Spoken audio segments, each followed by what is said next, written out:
Welcome back to Trans Guy Reacts. This is Nick. I make videos about women's basketball, collegiate or professional. It is very loud here. There is music on the street, there's music on the other side of the street. My partner is in the bathroom playing music. It's loud. I can't do anything about that.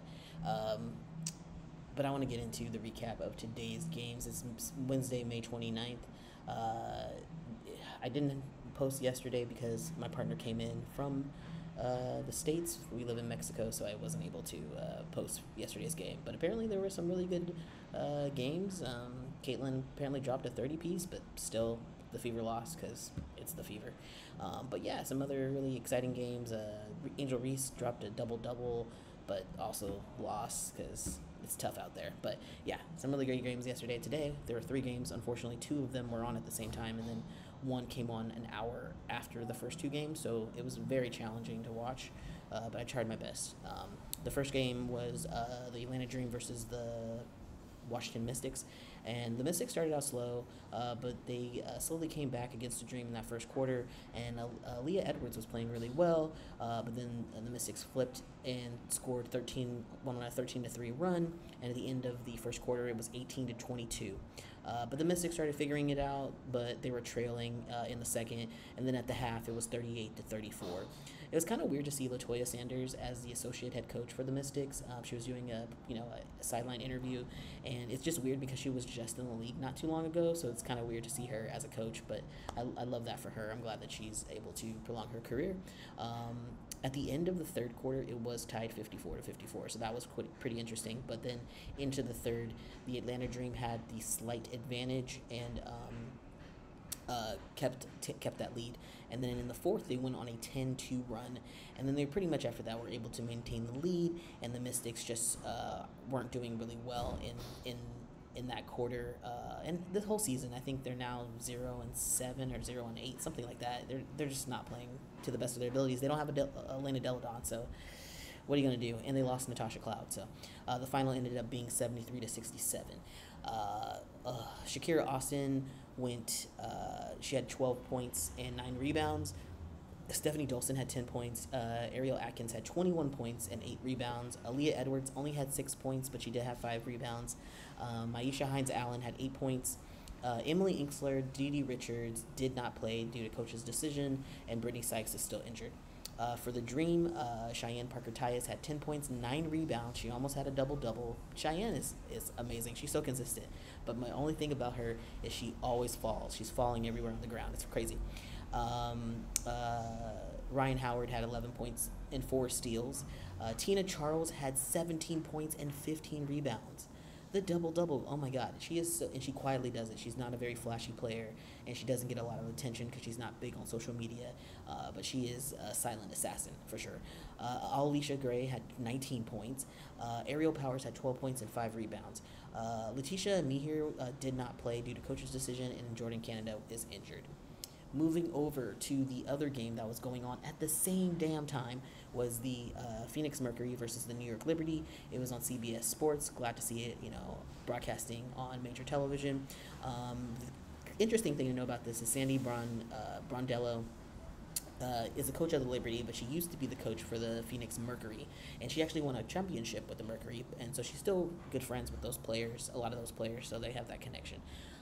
The Liberty were actually dominating Mercury in the first quarter. Sabrina got teed up at one point because she got mad that a foul wasn't called, and the refs immediately called a tech on her, and they're like, nope. But she got in the zone, and she was hitting shots. She was passing the ball well. She was playing amazing. The Liberty were shooting 67% from the field at that point. Then I saw they had Pepper Parsley on. She's like a, I don't know, 10 years old, 11 years old, 12 years old, something like that. She's like a tween, and she does like the analyst stuff sometimes. She'll ask questions during post-game interviews, and now she was actually an analyst on the floor doing play-by-plays, not play-by-plays, but like analysts about what the game was going on, and then she was interviewing players. I don't know who this girl's parents are. I don't know how she got access to this job, but I don't like it. I think she's sweet, she's adorable, but I think it's very strange to have a child in these adult situations asking adults questions about this game. And historically, the WNBA has, done its tried to do a job of like recruiting younger people, mainly children. Like they used to have a camp day, which was absolutely disrespectful to the teams, where they'd bust all these kids into a game, and it would be so loud from them just screaming and talking, and the players couldn't even hear themselves. But they weren't like fans; they're just kids that were bussed in. It was like a charity event, and I get like their MO was to be like, well, we're family friendly because we're women. And it's like, no, this is a professional league. I want to see professionalism, and I don't want us to be pandering to children, especially when they don't make no money and they don't spend no money. Of course, they have influences on their parents, but where we should be focusing is young people. So like college age and young professionals to grow the league. We shouldn't be focusing on children and having a child who sounds like a child, acts like a child, asking adult women questions. Granted, they're fine questions, but she's being feeded these questions probably. I just feel like it diminishes the professionalism of the game, and especially on national TV, to have an inexperienced child, a literal child, talking to grown women about the game. I just think it's disrespectful, and it does a disservice to the WNBA. It makes it look like it's child's play, and it's like, don't disrespect this league. I don't see the NBA doing the same thing. I don't see them doing that. So I hate it. I don't like that she's doing it. I think it's highly unprofessional to have her interviewing athletes during a live game. That's wild to me. Maybe it's okay afterwards because she has a blog, she has some kind of affiliation. Of course, let her ask questions in the post game interviews or maybe even pre-game interviews. But don't be on the floor as an analyst. It's child labor. What the? Ugh, it's gross. It's gross to me. Anywho, back to the game. The end of the first quarter was 20-33. The Liberty were up. Natasha Cloud does come alive in that second quarter, and the Mercury do roar back, and they keep it pretty close. And at the halftime, it was 44-47. They highlighted some celebrities there. Liev Schreiber, the actor, was there. Jawan Howard, the assistant Nets coach, was the Brooklyn Nets coach, was there. Sue Bird and Megan Rapinoe were there, and I love seeing Rapinoe had on this Rush T-shirt, the band Rush. If you know that band, that's classic. Love that prog rock. And then the Mercury were able to go on a run, and they actually got the lead in the game. It was tied 74-74 with 1 minute and 9 seconds left. It was getting down to the wire there. But then there were some free throws back and forth. Copper lost the ball, but she got some free throws herself. Then Jones hit some free throws. It was just like back and forth. But it just wasn't enough time for the Mercury, and the Liberty win 78-81 on home court, which is great. And then again they had Pepper do the post-game interview, which I found was inappropriate. For the breakdown of this, Kalia Copper had 20 points, 9 rebounds, almost a double-double. She's pretty much like guaranteed to get 20 points a game. Sophie Cunningham had 9.6 rebounds. Diana Taurasi had 14 points. Natasha Cloud had 21 points. Rebecca Allen was in concussion protocol, and Brittany Griner is still injured. For the New York Liberty, but Nyjah Laney Hamilton had 15 points. Brianna Stewart had 13 points, 8 rebounds. Jonquil Jones had 20.7 rebounds and 2 blocks. Sabrina Ionescu had 22 points, 6 rebounds, and 9 assists. She almost had a double-double. And Courtney Vandersloot, although she didn't have a lot of points, she only had 6 points. She had 5 rebounds and 2 blocks.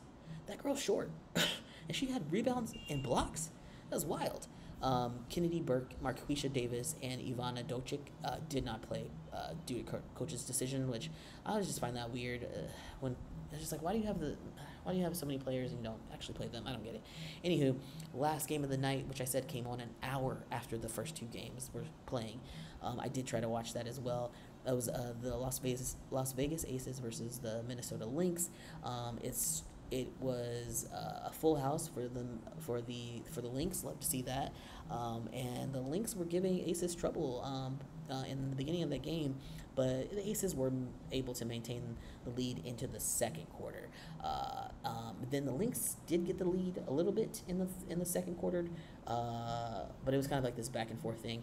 And at the half, it was 43-34. The Aces were up, and I was like, this might be Aces' game. I mean, the Lynx are playing incredibly well the start of the season, but the Aces are just frankly better.